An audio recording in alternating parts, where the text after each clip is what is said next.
Bonsoir à toutes et à tous. Très heureux d'être là ce soir parmi vous.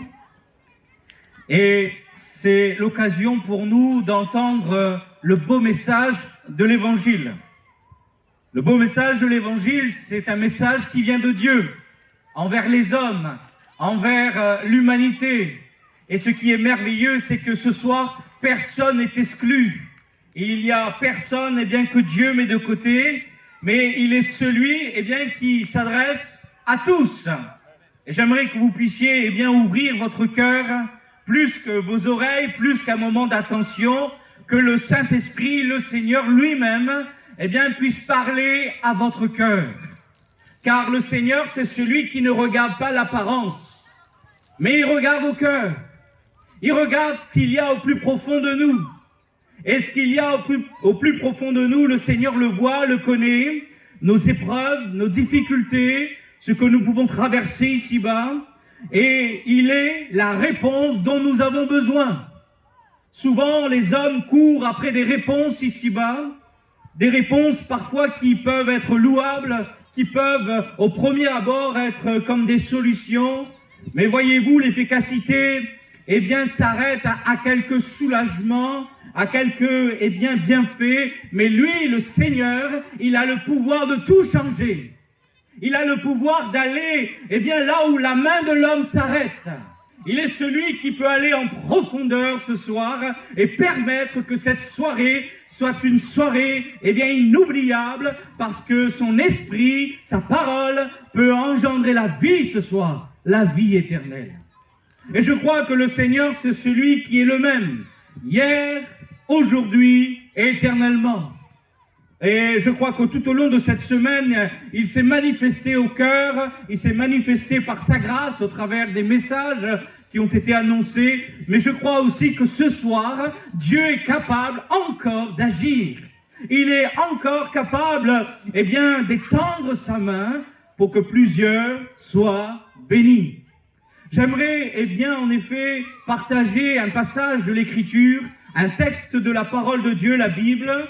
Et ce passage se trouve dans l'évangile de Marc, au chapitre 10, et à partir du verset 32, c'est le récit de Jésus qui va s'adresser aussi à ceux qui sont là tout autour de lui. Ce qui est merveilleux, et nous l'avons répété encore ce soir, et c'est aussi le thème de toutes ces soirées, c'est que Dieu est vivant. Il est vivant, mais il est aussi vrai. Il y a tellement de Dieu avec un petit dé ici-bas que les hommes ont essayé de fabriquer, de modeler, parce qu'il y a dans la pensée du cœur de l'homme la pensée de l'éternité, la pensée d'adorer. Oui, nous sommes faits pour adorer, mais le Dieu vivant est vrai. Nous sommes faits pour avoir une relation divine avec un seul Dieu. C'est le Dieu qui a créé le ciel et la terre, et celui qui nous a créés. C'est avec lui ce soir que nous voulons avoir une communion.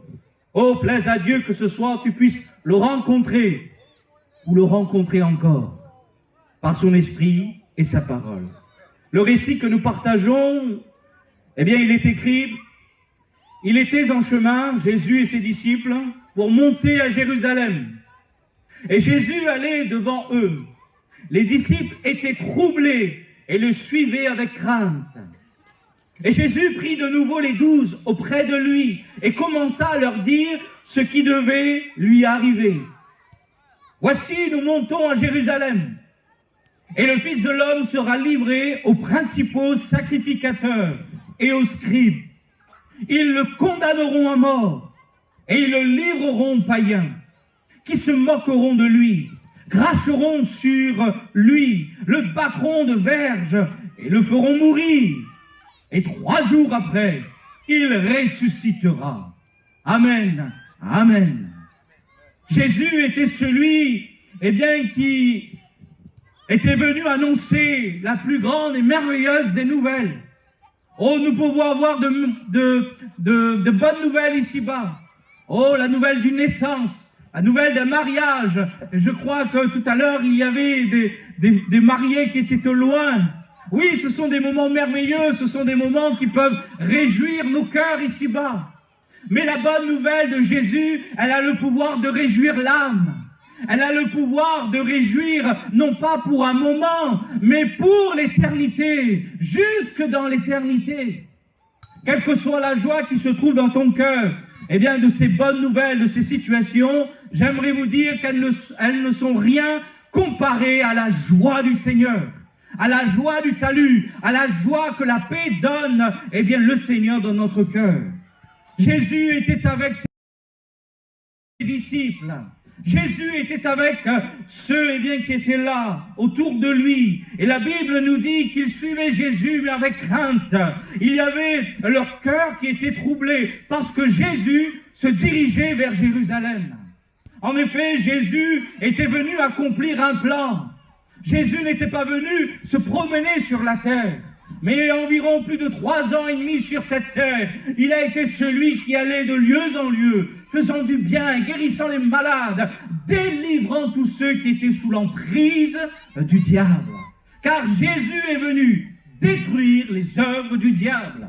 Il est venu détruire ce que le péché a occasionné dans la vie des hommes et des femmes. Oui, Jésus avait un plan précis, c'était de délivrer l'humanité de la condamnation. Non, Jésus n'était pas en train de se promener, il était celui qui était en train d'atteindre un but. Mais ses disciples qui étaient là, ils avaient le cœur troublé, ils avaient de la crainte. Auparavant, Jésus leur avait dit qu'ils devaient mourir. Auparavant, Jésus leur avait expliqué qu'ils devaient aller à Jérusalem pour souffrir. Oh, ils n'avaient pas encore compris toute la dimension de ce que Jésus allait faire et opérer. Et parfois, nous n'avons pas toujours cette compréhension de cette œuvre de Dieu, de ce que la croix veut dire, de ce que le pardon veut dire, de ce que la délivrance veut dire réellement. C'est comme si ce sont des choses qui sont tellement loin de nous, ce sont des choses comme inaccessibles. Mais ce soir, Jésus met à notre portée la délivrance. Jésus met à notre portée le pardon et la guérison. C'est le Seigneur qui le fait.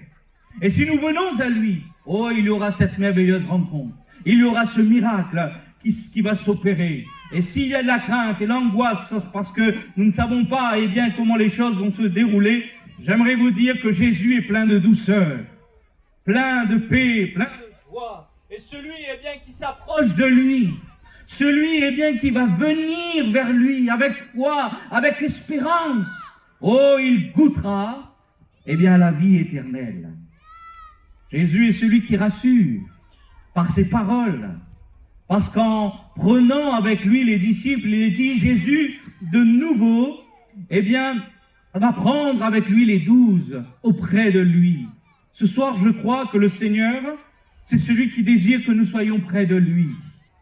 Que nous soyons, eh bien, avec lui. Car sans le Seigneur, il nous manquera la lumière. Sans le Seigneur, il nous manquera, eh bien, la vie. Car celui qui a le Fils, il a la vie. Celui qui n'a pas le Fils, il n'a pas la vie. Et ce soir, dans ce lieu, nous voulons annoncer qu'en Jésus-Christ, nous avons la vie. En Jésus-Christ, cette vie peut nous être communiquée, eh bien, d'une manière merveilleuse, eh bien, dans le nom de Jésus. Quelles que soient les craintes, les doutes qui peuvent être présents ce soir, Jésus peut les renverser. Oh, il a voulu que ses disciples soient auprès de lui pour leur parler. Le Seigneur Jésus est celui qui parle parce qu'il est vivant. Il est celui qui parle parce qu'il sait tout. Il est celui qui parle parce que quand il parle, la chose arrive. Lorsqu'il ordonne, elle existe. Sa parole est puissante. Sa parole engendre en nous des choses extraordinaires que nous ne pouvons pas produire de nous-mêmes. Mais lorsqu'elle tombe dans notre cœur rempli de foi, oh, elle engendre le miracle. Elle engendre, eh bien, les promesses de Dieu. Elle engendre l'accomplissement, eh bien, de ce que Jésus désire pour notre vie. Les disciples, étaient là, les 12 étaient auprès de lui, et la Bible nous dit qu'il va commencer à leur dire ce qui devait lui arriver. Ce qui est merveilleux, c'est que Jésus, il sait déjà d'avance ce qui va arriver. Nous avons entendu tout à l'heure dans ce témoignage, eh bien, notre sœur, eh bien, qui a parlé, eh bien, de cette fin du monde qui était là comme une angoisse dans son cœur, de ne pas savoir ce qui va se passer par la suite exactement peut amener de l'angoisse. Ne pas savoir ce qui va eh bien, se dérouler, eh bien, dans quelques instants, peut amener la crainte dans les cœurs des hommes. Peut-être quelqu'un ce soir est dans la peur face à la mort, car il ne sait ce qui se passe après. Mais j'aimerais vous dire, ce soir, dans le nom de Jésus, il y a une assurance en Jésus. Il y a une place même après la mort, car celui qui croit en lui ne mourra jamais. Quand bien même il serait mort, il vivra éternellement, car notre Dieu, c'est un Dieu de vie, un Dieu de résurrection, un Dieu de gloire. Et s'il y a cette peur ce soir dans ton cœur, Jésus peut l'enlever. Jésus peut, eh bien, amener l'assurance dans ton cœur et dans ton âme. Oh, le Seigneur, c'est celui, eh bien, qui prend du temps. Et ce soir, à cause de l'évangile qui est annoncé, Jésus est en train de prendre le temps avec nous. Jésus est en train de s'approcher de nous par sa parole et son esprit. Il est celui qui frappe à la porte de nos cœurs et il désire pleinement se révéler dans toute sa gloire et nous montrer les choses qui doivent arriver, mais aussi celles qui sont accomplies en lui. Jésus va les arrêter quelques instants. Et dans leur angoisse, dans leur peur, il va amener la paix, il va amener les choses réelles. Et il va rappeler pourquoi il était venu. Vous pouvez vous adresser à tous ceux, eh bien, qui vous entourent. Demandez seulement cette question. Pourquoi Jésus est mort? Pourquoi Jésus est crucifié? Alors vous allez avoir plusieurs réponses. Oh, vous allez avoir des réponses où, eh bien, les gens vont dire, eh bien, il fallait que cela arrive. Il a fallu, eh bien, que Jésus, eh bien, soit crucifié. Vous allez entendre aussi des gens dire, mais je ne sais pas réellement pourquoi il est mort. Oh, j'ai entendu parler qu'il était venu pour enlever le péché, mais je ne sais pas véritablement c'est quoi péché. Pourquoi Jésus est venu pour moi? Mais j'aimerais vous dire, il est venu pour chacun d'entre nous. Aucun n'a été oublié à la croix du Golgotha. Tous ont été là, libérés en Jésus-Christ. Et tous ceux qui croient en lui, eh bien maintenant l'expérimentent, cette liberté. Montons en Jérusalem, dira Jésus. Le Fils de l'homme sera livré entre les principaux sacrificateurs et aux scribes. Le mot ici qui doit nous interpeller, c'est que Jésus a été livré. Jésus a été donné. Et celui qui nous a donné Jésus, c'est Dieu le Père. Car Dieu a tant aimé le monde qu'il a donné. Donner, c'est donner. Ah, vous connaissez bien ça alors.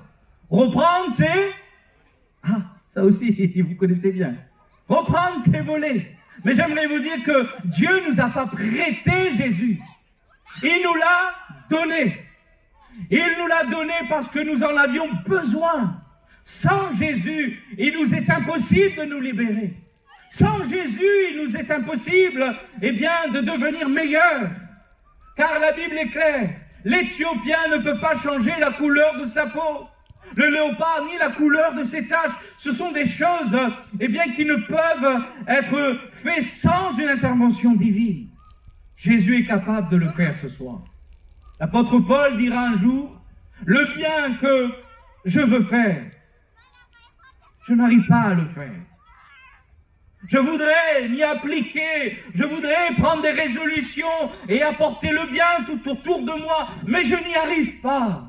Et le mal que je veux ne pas faire, eh bien je l'accomplis. Il y a une force en moi, eh bien, qui se tend vers le mal. Et cette force, c'est la loi du péché dans le cœur de l'homme.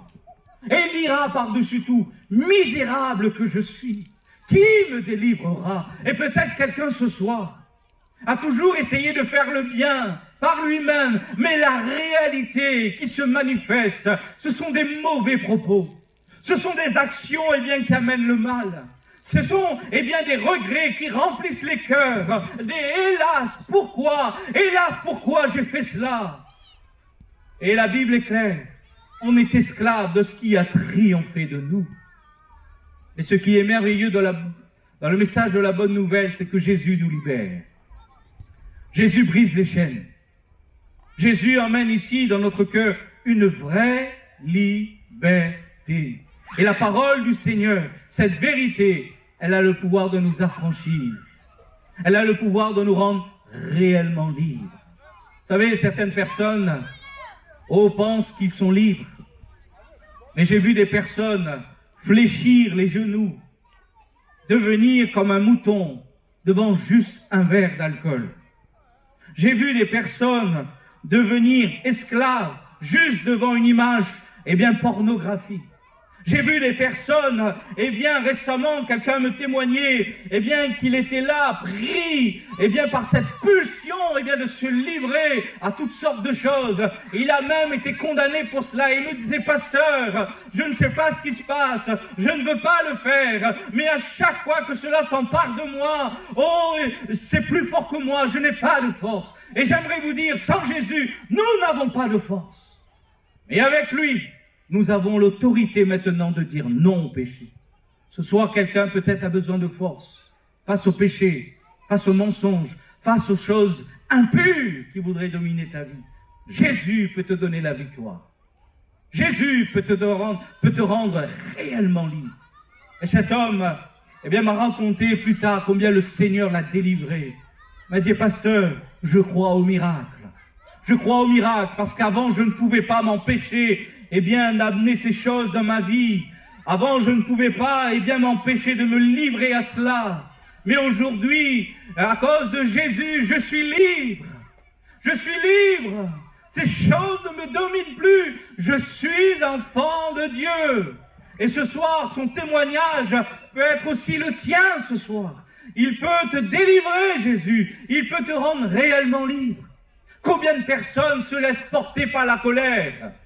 Oh, je ne dis pas qu'avec Jésus, on ne va pas se mettre en colère. Oh, ça nous arrive tous, n'est-ce pas? Ou c'est que moi? Ça peut nous arriver d'avoir un instant, de colère, parce que la situation nous oppresse, parce qu'il y a l'injustice, parce qu'on nous a fait du tort ou du mal. Mais avec Jésus, nous ne sommes pas obligés de demeurer dans la colère, car il est notre justice. Il est celui qui peut nous enlever. Parce que lorsque la colère s'empare d'un cœur, oh combien il y a de dégâts, combien de paroles sont sorties de ta bouche et qui ont causé plus de tort que quelques actions mauvaises. Ce soir, en ce lieu, j'aimerais vous dire, Jésus peut changer ton cœur. Jésus peut changer l'état dans lequel tu es ce soir et il peut enlever tous ces liens, toutes ces choses qui te retiennent. Et ce n'est pas, parce que nous fréquentons l'église, ce n'est pas parce que nous venons dans un certain lieu que nous sommes délivrés, mais c'est quand nous recevons Jésus comme Sauveur et Seigneur personnel, que là, la réalité du royaume de Dieu s'opère dans notre cœur et dans notre vie. Oh, nous ne sommes pas ce soir en train de vous proposer une nouvelle religion. Nous ne sommes pas ce soir en train de vous proposer quelque chose de nouveau. Mais nous sommes en train de vous offrir la personne de Jésus, car c'est lui qui peut amener le nouveau dans votre cœur. Alléluia. Voici, Jésus devait être livré entre la main des principaux sacrificateurs. Il s'est livré, il s'est donné. En effet, cette scène s'est passée dans le jardin, et il y a eu des soldats qui sont venus arrêter Jésus, armés. Et lorsqu'ils sont venus arrêter Jésus, la Bible nous dit que Jésus, va leur parler, leur adresser un mot, et tous ceux qui étaient là comme soldats sont tombés par terre. Jésus leur a montré que ce n'est pas eux qui l'arrêtent, mais c'est lui qui livre, c'est lui qui se donne, c'est lui qui offre sa vie en rançon. Aucun homme ne pouvait mettre la main sur Jésus.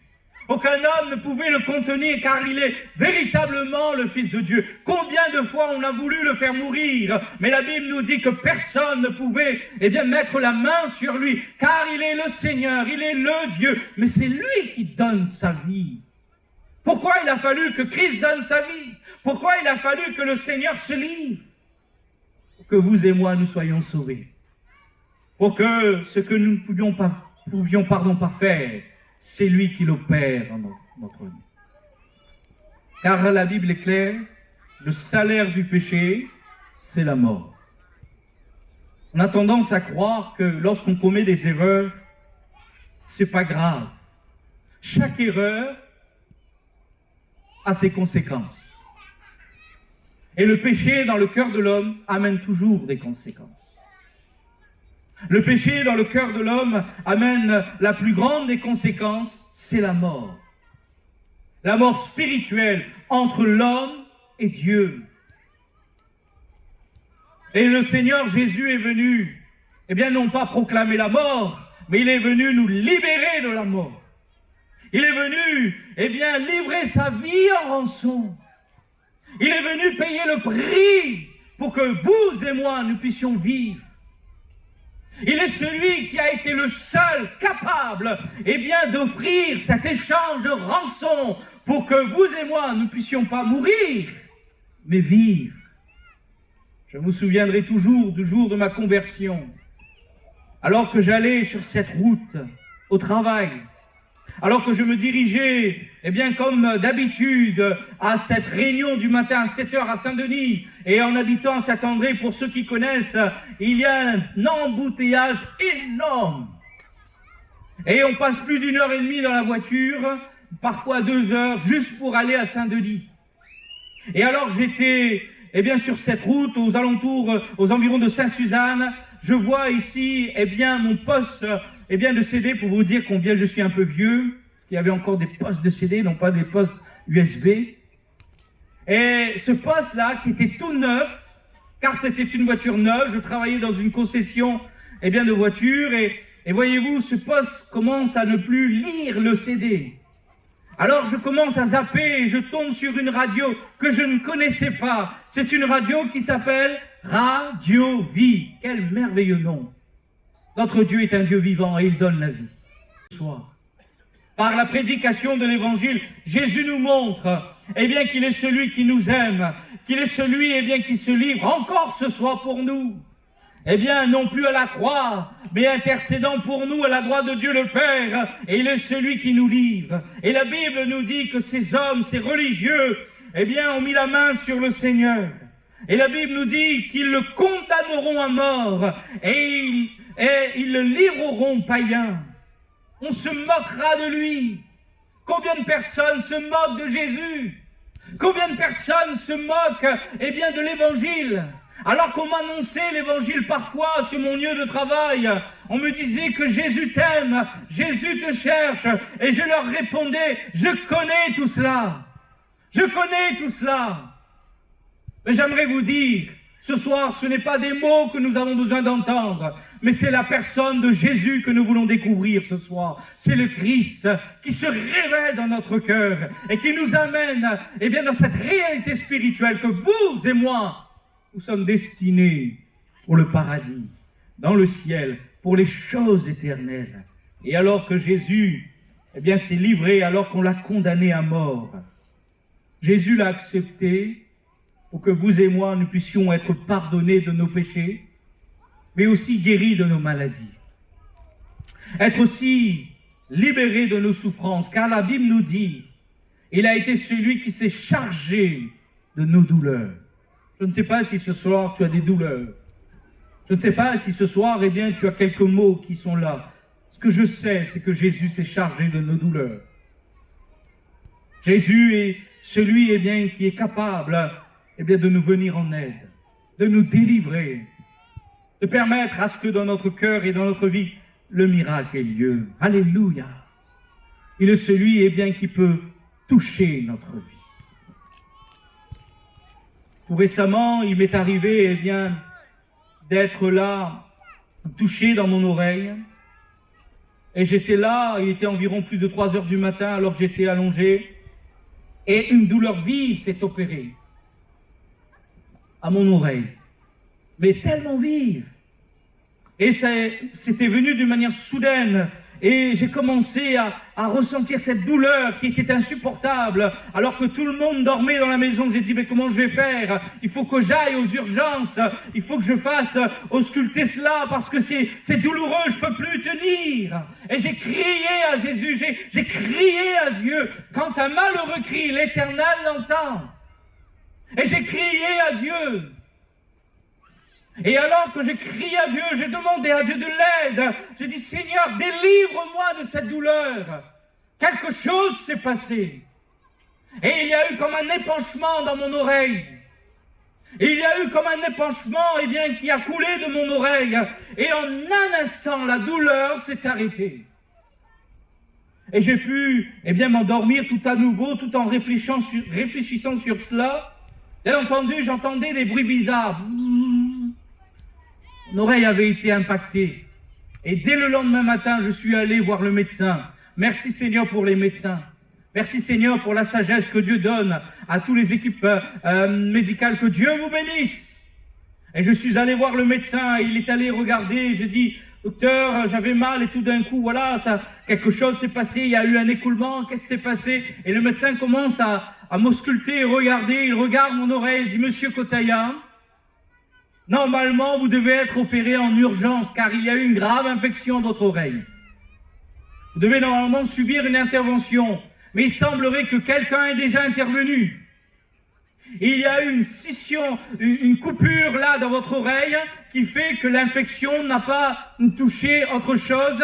Et à cause de cet épanchement, eh bien, ça a permis, eh bien, que ça se libère. Et vous n'avez plus besoin d'intervention. C'est précis. Il vous suffit simplement maintenant de vous préserver, de laver de l'eau, eh bien, de votre oreille, surtout de la ville de Saint-André, d'éviter de mettre de l'eau dedans. Et vous allez voir dans quelques jours, tout va aller mieux. Et quand le médecin m'a dit, quelqu'un a déjà intervenu, je dis, gloire à Dieu, je sais c'est qui. C'est Jésus. Il avait fait de telle manière, eh bien que l'infection n'avait pas gagné autre chose, et que quelques jours après, eh bien le Seigneur, eh bien je pouvais entendre tout à nouveau bien. Et j'ai loué le Seigneur, j'ai béni Dieu, parce qu'il a été celui qui a répondu à ma prière dans ma souffrance. Ce soir, si tu es dans la souffrance, Jésus peut te guérir. Ce soir, si tu es dans les maux, dans les douleurs, Jésus peut te guérir. Pourquoi? Non pas parce que nous le disons simplement, mais parce qu'il est allé jusqu'à la croix pour mourir. Alléluia. Et voyant les jours passer, j'entendais toujours ce bruit bizarre. J'ai eu des doutes dans mon cœur. Quoi? Le pasteur a eu des doutes? Oui, j'ai eu des doutes dans mon cœur. Parce que je n'avais plus mal, mais j'entendais très mal de cette oreille. J'ai dit, Seigneur, est-ce que c'est moi qui m'étais fait un film sur cette situation? Est-ce que c'est moi qui étais en train d'imaginer comme une délivrance? Alors il y avait toutes sortes de questionnements. Vous savez que le doute peut venir. Le doute peut venir, mais la foi n'est pas l'absence du doute. La foi nous permet de triompher du doute. Parce que lorsque j'étais dans ce moment de doute, je me suis rappelé cet instant précis où j'avais crié à Dieu et là, le Seigneur m'avait délivré. Et cela, je l'ai repassé sur mon cœur et j'ai dit, Seigneur, je crois que c'est toi qui m'as guéri. Et en effet, quelques jours, parce que je me suis plus inquiété, j'ai déposé ces choses aux pieds du Seigneur. Quelques jours plus tard, sans me rendre compte, mon oreille avait très bien, été rétablie. Le Seigneur avait tendu sa main depuis le commencement, car Dieu, quand il commence une œuvre, il achève. Alléluia. Ce soir, j'aimerais vous dire, ce même Dieu qui m'a guéri, il peut vous guérir ce soir. Ce même Dieu qui était venu dans la vie de plusieurs, il est le même hier, aujourd'hui, éternellement. Il peut encore le faire. Il peut encore agir. Et il est celui, qui agit parce qu'il a tout accompli. Et à la croix du Golgotha, rien n'a été oublié. Nos péchés ont été pris à la croix, nos maladies, nos douleurs. Et il est celui maintenant qui nous donne la vie éternelle. Et c'est mon dernier point ce soir pour vous parler. Il est dit, alors qu'on se moquait de lui, on crachait sur lui. La Bible nous dit qu'ils vont le faire mourir. Mais 3 jours après, il est ressuscité.